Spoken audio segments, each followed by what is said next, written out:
Another question I really was interested in hearing about is you're somebody who turned multiple passions into businesses. And I've heard you say that you got a degree in business, but you didn't learn a tenth as much in business school as you did actually running a business. And I know you own the Laguna Hills Academy and you've kind of run your own businesses. What are some lessons or experiences for somebody who's thinking about maybe opening their own business that were eye-opening that they don't consider when it's just a hobby that now it turned into a business that they should take into consideration?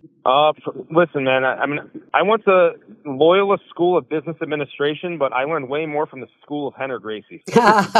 Like, this guy is maybe the smartest guy I know. Like, honestly, like very, very sharp. So, I don't want to like say too much, but I will say like they did have a business kind of a mastery resource that I was watching some of these videos as I was opening my school and, taking a lot of those. But really, it was going through the grind of running a business, of understanding that, and you see a lot of memes about it, but you understand it's a 24/7 thing. There were days that I woke up at 3 a.m. and answered some emails. It's a lot of handshaking. You got to shake a lot of hands. We got to 120 students before I sold the school, which it sounds like a good number, and we were profitable. When you see the numbers that like some people with Gracie CTCs crank out, and maybe was not necessarily on the higher end. I mean, I've seen guys with few 100, 500 schools, like pretty common. But I mean, with zero business experience, I was like, man, you know what it was? A lot of it was being cool with people. You come in, it's a people business. Henry always says this, it's a people business. It's not a jiu-jitsu business. You're in the people business. And one quote of his I love, I say this all the time. If people like you, nothing else matters. If people don't like you, nothing else matters. Man, that has saved me some students from quitting. I'll tell you what. Just connect with people, remember their names. I read that book, How to Win Friends and Influence People, and that was like Henry's number one book to read before you open a school. Remember people's names. Remember their names. And, they're coming in and it's like, listen, if you forget their names, you have the attendance cards. They come in, they give you the attendance card, remember their name. It's a very beautiful thing for someone to hear their own name, right? Like, so in that sense, these little tricks, you just connect with these students. I can't even express how much I learned. Like, it's not just about like, okay, you have a name brand on your school, you have a good curriculum, we got the paperwork down, we got the systems in place, but people got to like where they go. People got to like you. People got to want to see you succeed. If you're a jerk or, you don't have a good reputation, then it doesn't go very far. So, I could point to a lot of little business things. Here's one thing I learned. Print media is dead. I learned this in running a school. First thing I did, like in the first few weeks, I had a lady come saying, hey, we're part of this local magazine that goes around. We can put you a little bit of ad space, that kind of thing. And I'm like, okay, cool. Like just whatever, get my name around here, get the word out. And I mean, I paid like $400 a month for like a year for this magazine. We didn't get a single lead. And all these like magazines, supposedly, I don't know. I mean, they're going to like all these houses in the area. And I'm like, okay, it's a rich area, whatever.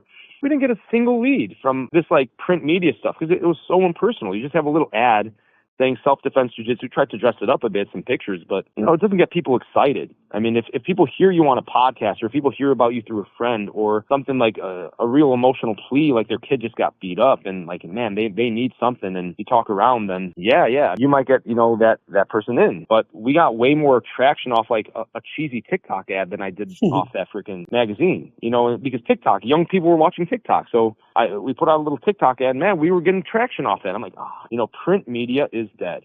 like I learned that the hard way. You ate a few bucks, right? But I learned that in running my school, number one. Number two, we're in the digital age. People have short attention spans. But I think the biggest thing, honestly, was you cannot learn this in school. It's like you understand you're dealing with people. Shake hands. Remember their names. Do the right thing, Nick, right? Like, I think, like, doing the right thing is if someone feels screwed over, if someone feels like they're the short end of the stick, and I could see Matt Serra being the same kind of guy, like, do the right thing. Like, what does that mean? Are you going to refund something? Are you going to talk to them? Are you going to, like, just, what does it mean to make it right? I'll give them a free piece of gear. I don't know. Like, I never had anyone, like, write me a 1-star review or anything less than a 5-star. I was always like, let's make it right. Let's work with it. The nice thing as a business owner is you can kind of bend things. So I can kind of make things happen if I felt like someone was being screwed over, which, it would only occasionally happen. But I'm talking about like a mischarge or, where they're having some administrative thing with, HQ or whatever. But I mean, I think different businesses are different in a sense because this is a jiu-jitsu business I was running and then a little chiro in the building. So, I was learning about gear. I was learning about wholesale. I was learning about just profit margins, how much is it worth my time to go buy a piece of gear from Gracie HQ?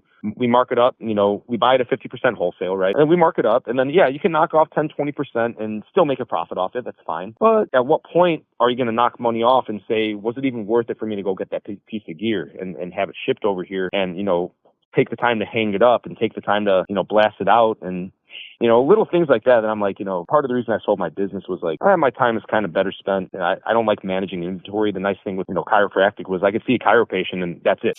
Like it was a service that was provided, or, give a jiu-jitsu private lesson. It's a service that's provided. It's not a good. I don't have to store the good. Right. So, that was another, just like little things you kind of pick up. But, man, I could point to a lot of little things, but it is the people aspect of it that you realize. I've seen jiu-jitsu schools fail, and a lot of it, man, did you even learn your students' names? Did you shake their hands? Were you excited to see them every time they came in?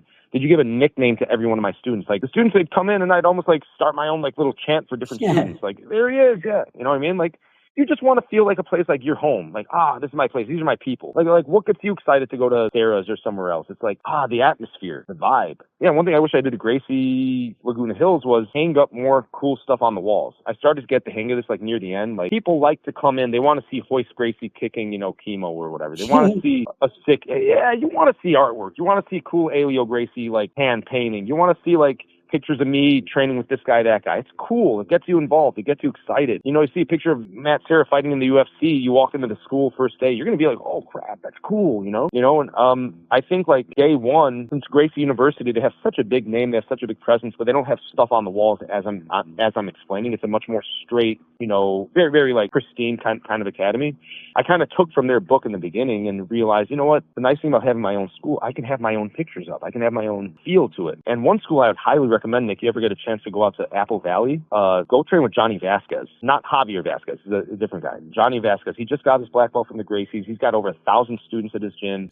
Gracie Apple Valley. He opened the school as a blue belt. He got to like 300 students super quick. Hender's put out a lot of videos of him like, just saying this is an example of a guy who could like, you can run a school. You don't have to be a black belt to open a school. It could be very successful and you can quit your job and you can do this. But Johnny does it right, man. He is there for his students. There's cool stuff on the walls. It's very like they're a team as much as they are an academy, right? And I think that team feel from having a school, I think is what a lot of school owners kind of like miss out on. It's not just a business. These people aren't just paying your rent. In fact, what an insult to think that that's all they're doing, So it's like really like I look at that and it really is a prime example of great school. They have awesome weight room, awesome, just facility overall. And you got to look at like kind of what you're offering as a person, what you're offering as a community, I think just for long-term fulfillment. These are the most successful schools I see. These are the most, the roles that I could say, okay, I could see like being the leader of that school and like you're getting a lot out of it, not just, grinding, I can point to a lot of things I learned as a business owner, but the people aspect of it, I mean, there's no substitute for actually being,